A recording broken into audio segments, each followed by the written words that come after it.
Capítulo 7. El Espíritu Santo convenciendo al mundo de pecado, de justicia y de juicio. Nuestra salvación comienza, en la experiencia, cuando somos llevados a una profunda sensación de que necesitamos un Salvador. El Espíritu Santo es quien nos trae a esta realización de nuestra necesidad. Leemos en Juan 16, 8 al 11, y cuando Él venga, convencerá al mundo de pecado, de justicia y de juicio, de pecado, por cuanto no creen en mí, de justicia, por cuanto voy al Padre, y no me veréis más, y de juicio, por cuanto el príncipe de este mundo ha sido juzgado. 1. Vemos en este pasaje que es obra del Espíritu Santo convencer a los hombres de pecado. Es decir, convencerlos tan profundamente de su error respecto al pecado, que produzca un profundo sentido de culpa personal. Tenemos el primer cumplimiento registrado de esta promesa en Hechos 2, 36 y 37. Sepa, pues, ciertísimamente toda la casa de Israel, que a este Jesús a quien vosotros crucificasteis, Dios le ha hecho Señor y Cristo. Al oír esto, se compungieron de corazón y dijeron a Pedro y a los otros apóstoles, varones hermanos, ¿qué haremos? El Espíritu Santo había venido tal como Jesús había prometido, y cuando Él vino, convenció al mundo de pecado, los hirió en su corazón con un sentido de su terrible culpa por haber rechazado a su Señor y a su Cristo. Si el apóstol Pedro hubiera pronunciado las mismas palabras el día antes de Pentecostés, no habría habido tales resultados, pero ahora Pedro estaba lleno del Espíritu Santo. Y el Espíritu Santo tomó a Pedro y sus palabras, y por medio de Pedro y sus palabras, convenció a sus oyentes. El Espíritu Santo es el único que puede convencer a los hombres de pecado. El corazón natural es engañoso sobre todas las cosas y desesperadamente perverso, y no hay nada en lo que la innata falsedad de nuestros corazones se manifieste más claramente que en nuestra autoevaluación. Todos somos muy agudos para ver las faltas de los demás, pero por naturaleza somos ciegos a nuestras propias faltas. Nuestra ceguera a nuestras propias deficiencias es, a menudo, casi ridícula. Tenemos un extraño poder para exagerar nuestras virtudes imaginarias y perder de vista por completo nuestros defectos. Cuanto más larga y profundamente se estudie la naturaleza humana, más claro se hará cuán inútil es la tarea de convencer a otros hombres de pecado. No podemos hacerlo, ni Dios nos ha dejado esa tarea. Ha puesto este trabajo en manos de aquel que es abundantemente capaz de hacerlo, el Espíritu Santo. Uno de los peores errores que podemos cometer en nuestros esfuerzos por llevar a los hombres a Cristo es intentar convencerlos de pecado por nuestro propio poder. Desafortunadamente, es uno de los errores más comunes. Los predicadores se paran en el púlpito y argumentan y razonan con los hombres para que vean y comprendan que son pecadores. Lo explican con tal claridad que es un milagro que sus oyentes no lo vean, pero no lo ven. Los obreros personales se sientan junto a un inquiridor y razonan con él, y presentan pasajes de la Escritura de manera muy hábil, los pasajes exactos que se necesitan para lograr el efecto deseado, pero no hay resultado. ¿Por qué? Porque estamos tratando de hacer la obra del Espíritu Santo, la obra que solo Él puede hacer, convencer a los hombres de pecado.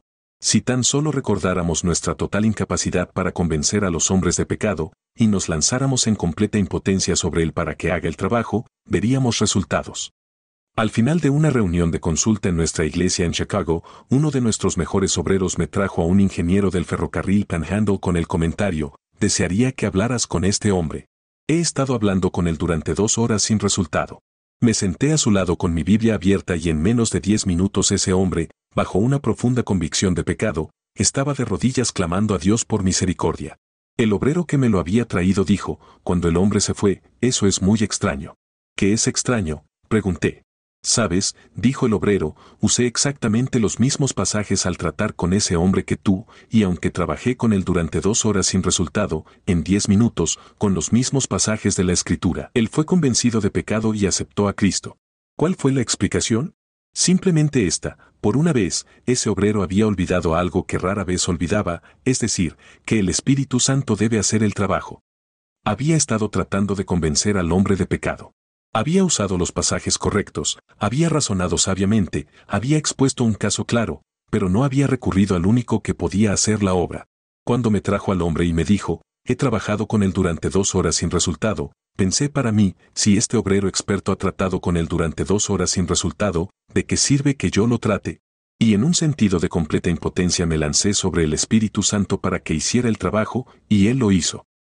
Aunque no podemos convencer a los hombres de pecado, hay uno que sí puede, el Espíritu Santo. Él puede convencer incluso al hombre más endurecido y cegado de su pecado. Él puede transformar a hombres y mujeres desde la completa indiferencia hasta el punto en que son abrumados con un sentido de su necesidad de un Salvador. ¿Cuán a menudo hemos visto esto ilustrado? Hace algunos años, los líderes de la iglesia de la avenida Chicago estaban preocupados por el hecho de que había muy poca convicción profunda de pecado en nuestras reuniones. Había conversiones, muchas personas se unían a la iglesia, pero muy pocos venían con una aparente convicción abrumadora de pecado. Una noche, uno de los líderes de la iglesia dijo: «Hermanos, estoy muy preocupado por el hecho de que tenemos tan poca convicción de pecado en nuestras reuniones. Aunque estamos teniendo conversiones y muchos se están uniendo a la iglesia, no hay esa profunda convicción de pecado que me gusta ver, y propongo que nosotros, los líderes de la iglesia, nos reunamos cada noche para orar para que haya más convicción de pecado en nuestras reuniones». Toda la comisión aceptó la sugerencia. No habíamos estado orando muchas noches cuando un domingo por la noche vi en la primera fila, debajo de la galería, a un hombre lujosamente vestido con un rostro muy endurecido. Un gran diamante brillaba en el frente de su camisa. Estaba sentado al lado de uno de los diáconos. Mientras lo miraba mientras predicaba, pensé para mí: ese hombre es un jugador y el diácono Young ha estado pescando hoy. Resultó que tenía razón. El hombre era hijo de una mujer que dirigía una casa de apuestas en una ciudad del oeste. Creo que nunca había asistido a un servicio protestante antes. El diácono Young lo había encontrado ese día en la calle y lo había traído a la reunión. Mientras predicaba, los ojos del hombre estaban fijos en mí. Cuando bajamos a la reunión de oración, el diácono Young llevó al hombre con él. Llegué tarde esa noche para atender a los angustiados. Cuando terminé con el último, alrededor de las 11 de la noche y casi todos se habían ido a casa, el diácono Young se acercó a mí y me dijo: «Tengo un hombre aquí con quien quisiera que hablaras». Era este gran jugador. Estaba profundamente agitado. Gimió: «No sé qué me pasa. Nunca me había sentido así antes en toda mi vida», y sollozaba y temblaba como una hoja. Luego me contó esta historia: «Salí esta tarde para ir a Cottage Grove Avenue a encontrarme con algunos hombres y pasar la tarde jugando. Mientras pasaba por el parque, algunos de sus jóvenes estaban celebrando una reunión al aire libre y me detuve a escuchar. Vi a un hombre testificando a quien había conocido en una vida de pecado, y me quedé para escuchar lo que tenía que decir. Cuando terminó, seguí caminando. No había ido muy lejos cuando un poder extraño me hizo regresar y me quedé hasta el final de la reunión. Luego, este caballero me habló y me trajo a su iglesia. Me quedé a cenar con ellos y me trajo a escuchar su predicación, luego me trajo a esta reunión. Aquí se detuvo y sollozó: «No sé qué me pasa. Me siento terrible. Nunca me había sentido así antes en toda mi vida», y su gran cuerpo temblaba de emoción. «Sé lo que te pasa», le dije. «Estás bajo convicción de pecado, el Espíritu Santo está tratando contigo», y lo dirigí a Cristo. Se arrodilló y clamó a Dios por misericordia, para que perdonara sus pecados por amor a Cristo. No mucho después, un domingo por la noche vi a otro hombre sentado en la galería, casi exactamente por encima de donde había estado sentado este otro hombre. Un diamante también brillaba en el frente de su camisa. Me dije a mí mismo: «Ahí hay otro jugador». Resultó ser un viajero que también era jugador. Mientras predicaba, se inclinaba cada vez más hacia adelante en su asiento. En medio de mi sermón, sin ninguna intención de hacer una invitación, simplemente queriendo hacer énfasis en un punto, dije: «¿Quién aceptará a Jesucristo esta noche?». Tan rápido como un rayo, el hombre saltó de su asiento y gritó: «Yo lo haré». Resonó en el edificio como el disparo de un revólver. Solté mi sermón e instantáneamente hice la invitación. Hombres, mujeres y jóvenes se levantaron por todo el edificio para entregarse a Cristo. Dios estaba respondiendo nuestras oraciones y el Espíritu Santo estaba convenciendo a los hombres de pecado. El Espíritu Santo puede convencer a los hombres de pecado. No debemos desesperar de nadie, no importa cuán indiferente parezca, no importa cuán mundano, no importa cuán satisfecho consigo mismo, no importa cuán irreligioso, el Espíritu Santo puede convencer a los hombres de pecado. Un joven ministro de gran cultura y habilidad una vez vino a mí y me dijo: «Tengo un gran problema entre manos. Soy el pastor de una iglesia en una ciudad universitaria. Mi congregación está compuesta en su mayoría por profesores y estudiantes universitarios. Son personas encantadoras. Tienen ideales morales muy elevados y llevan vidas ejemplares. Ahora», continuó, «si tuviera una congregación en la que hubiera borrachos, marginados y ladrones, podría convencerlos de pecado, pero mi problema es cómo hacer que personas así, las personas más encantadoras del mundo, crean que son pecadores, cómo convencerlos de pecado». Le respondí: «Es imposible. No puedes hacerlo, pero el Espíritu Santo sí puede». Y así es. Algunas de las manifestaciones más profundas de convicción de pecado que he visto han sido de hombres y mujeres de conducta ejemplar y personalidad atractiva. Pero eran pecadores y el Espíritu Santo les abrió los ojos a ese hecho. Aunque es el Espíritu Santo quien convence a los hombres de pecado, lo hace a través de nosotros. Esto queda muy claro en el contexto del pasaje que tenemos ante nosotros. Jesús dice en el versículo 7 de este capítulo, «Pero yo os digo la verdad, os conviene que yo me vaya, porque si no me voy, el Consolador no vendrá a vosotros, pero si me voy, os lo enviaré». Luego continúa diciendo, «Y cuando Él venga, a vosotros, convencerá al mundo de pecado». Es decir, nuestro Señor Jesús envía al Espíritu Santo a nosotros, a los creyentes, y cuando Él venga a nosotros, los creyentes, a través de nosotros, convence al mundo. En el día de Pentecostés, fue el Espíritu Santo quien convenció de pecado a los 3000, pero el Espíritu Santo vino al grupo de creyentes y, a través de ellos, convenció al mundo exterior. Según las Sagradas Escrituras, el Espíritu Santo no tiene otra manera de llegar al mundo salvo excepto a través de los que ya están salvos. Cada conversión registrada en el libro de los Hechos de los Apóstoles fue a través de la intervención de hombres o mujeres ya salvos. Tomemos como ejemplo la conversión de Saulo de Tarso. Si alguna vez hubo una conversión milagrosa, fue esa. El Jesús glorificado se apareció visiblemente a Saulo en su camino a Damasco, pero antes de que Saulo pudiera salir claramente a la luz como un hombre salvo, debió intervenir una instrumentalidad humana.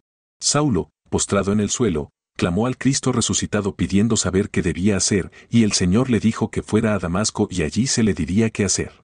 Luego, Ananías, un cierto discípulo, fue traído a escena como la instrumentalidad humana a través de la cual el Espíritu Santo hizo su obra, Hechos 9:17, 22:16. Tomemos el caso de Cornelio. Aquí también fue una conversión notable mediante una intervención sobrenatural. Un ángel se le apareció a Cornelio, pero el ángel no le dijo qué debía hacer para ser salvo. Más bien, el ángel le dijo a Cornelio, envía hombres a Jope, y llama a Simón, por sobrenombre Pedro, él te dirá palabras por las cuales tú y toda tu casa seréis salvos, Hechos 11:13 y 14. Así podemos revisar todas las conversiones en el libro de los Hechos de los Apóstoles y veremos que todas se lograron a través de la intervención humana.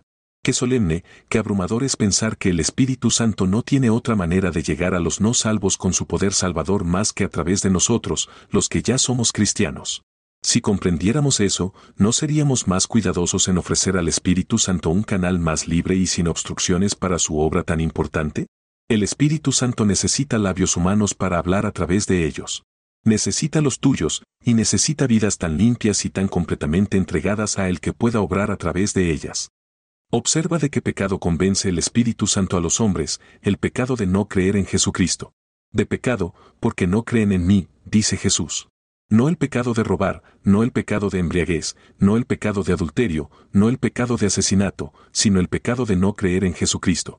Lo único que el Dios eterno demanda de los hombres es que crean en aquel a quien Él ha enviado, Juan 6:29. Y el único pecado que revela la rebelión de los hombres contra Dios y su desafío audaz hacia Él es el pecado de no creer en Jesucristo, y este es el pecado que el Espíritu Santo enfatiza y del cual convence a los hombres. Este fue el pecado del que Él convenció a los 3000 el día de Pentecostés. Sin duda, había muchos otros pecados en sus vidas, pero el punto que el Espíritu Santo destacó a través del apóstol Pedro fue que aquel a quien ellos habían rechazado era su Señor y Cristo, confirmado como tal por su resurrección de entre los muertos, Hechos 2:22 al 36. Y cuando escucharon esto, es decir, que aquel a quien habían rechazado era el Señor y Cristo, fueron traspasados de corazón. Este es el pecado del cual el Espíritu Santo sigue convenciendo a los hombres hoy en día. En cuanto a las moralidades comparativamente menores de la vida, hay una amplia diferencia entre los hombres, pero tanto el ladrón que rechaza a Cristo como el hombre honesto que rechaza a Cristo están igualmente condenados en el gran punto de lo que hacen con el Hijo de Dios, y este es el punto que el Espíritu Santo destaca. El pecado de incredulidad es el más difícil de todos los pecados de los cuales convencer a los hombres. El incrédulo promedio no ve la incredulidad como un pecado. Muchos incrédulos ven su incredulidad como una muestra de superioridad intelectual. No es raro que estén aún más orgullosos de ella porque es la única marca de superioridad intelectual que poseen. Levantan la cabeza y dicen, soy agnóstico, soy escéptico o soy un incrédulo, y asumen un aire de superioridad por ello. Si no llegan a tanto, el incrédulo frecuentemente ve su incredulidad como, en el peor de los casos, una desgracia. Busca lástima en lugar de culpa. Dice, desearía poder creer. Me siento tan mal por no poder creer, y luego nos pide compasión porque no puede creer. Pero cuando el Espíritu Santo toca el corazón de un hombre, ya no ve la incredulidad como una muestra de superioridad intelectual. No la ve como una mera desgracia, la ve como el más osado, decisivo y condenatorio de todos los pecados, y se siente abrumado por su terrible culpabilidad al no haber creído en el nombre del Hijo unigénito de Dios. 2. Pero el Espíritu Santo no solo convence de pecado, también convence en cuanto a la justicia. El Espíritu convence al mundo en cuanto a la justicia porque Jesucristo ha ido al Padre, es decir, Él convence, con una convicción que conlleva condenación, al mundo de la justicia de Cristo, atestiguada por su ascensión al Padre. La venida del Espíritu es en sí misma una prueba de que Cristo ha ido al Padre, Hechos 2:33, y el Espíritu Santo nos abre los ojos para ver que Jesucristo, a quien el mundo condenó como malhechor, era en verdad el justo. El Padre puso el sello de su aprobación sobre su carácter y sus afirmaciones al resucitarlo de entre los muertos, exaltándolo a su diestra y dándole un nombre que está por encima de todo nombre.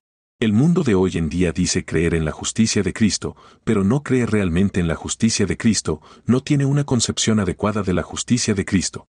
La justicia que el mundo le atribuye a Cristo no es la justicia que Dios le atribuye, sino una pobre justicia humana, tal vez un poco mejor que la nuestra. Al mundo le encanta poner los nombres de otros hombres que considera buenos al lado del nombre de Jesucristo. Pero cuando el Espíritu de Dios viene a un hombre, lo convence de la justicia de Cristo, le abre los ojos para ver a Jesucristo como absolutamente único, no solo muy por encima de todos los hombres, sino muy por encima de todo principado, potestad, poder y señorío, y de todo nombre que se nombra, no solo en este mundo, sino también en el venidero, Efesios 1:21. 3. El Espíritu Santo también convence al mundo de juicio. La base sobre la cual el Espíritu Santo convence a los hombres del juicio es el hecho de que el príncipe de este mundo ya ha sido juzgado, Juan 16:11. Cuando Jesucristo fue clavado en la cruz, parecía como si él hubiera sido juzgado allí, pero en realidad fue el príncipe de este mundo quien fue juzgado en la cruz, y al resucitar a Jesucristo de entre los muertos, el Padre dejó claro para todas las generaciones futuras que la cruz no fue el juicio de Cristo, sino el juicio del príncipe de las tinieblas. El Espíritu Santo nos abre los ojos para ver este hecho y, de esta manera, nos convence del juicio. Hoy en día, hay una gran necesidad de que el mundo sea convencido de juicio. El juicio es una doctrina que ha quedado relegada al fondo, que prácticamente ha desaparecido de la vista. No es popular hoy hablar de juicio, retribución o infierno. A alguien que enfatiza el juicio y la retribución futura no se le considera muy moderno, más bien, se le tilda de medieval o incluso arcaico. Pero cuando el Espíritu Santo abre los ojos de los hombres, ellos creen en el juicio. En los primeros días de mi experiencia cristiana, tuve grandes dificultades con la doctrina bíblica de la retribución futura. Una y otra vez me encontraba con lo que la Biblia enseñaba sobre las penas eternas para los que persistían en el pecado. Parecía como si no pudiera creerlo, no debía ser cierto. Varias veces retrocedía ante las enseñanzas severas de Jesucristo y los apóstoles sobre este asunto. Pero una noche, estaba esperando en Dios para conocer más plenamente la manifestación de su presencia y poder. Dios me dio lo que buscaba esa noche y, con esta experiencia más grande de la presencia y poder del Espíritu Santo, vino tal revelación de la gloria infinita de Jesucristo, que ya no tuve dificultades con lo que el libro decía sobre el juicio severo y eterno que recaería sobre aquellos que persistían en rechazar a este glorioso Hijo de Dios. Desde ese día hasta hoy, aunque he sentido muchas veces dolor en mi corazón por la doctrina bíblica de la retribución futura, no he tenido ninguna dificultad intelectual con ella. La he creído. El Espíritu Santo me ha convencido del juicio.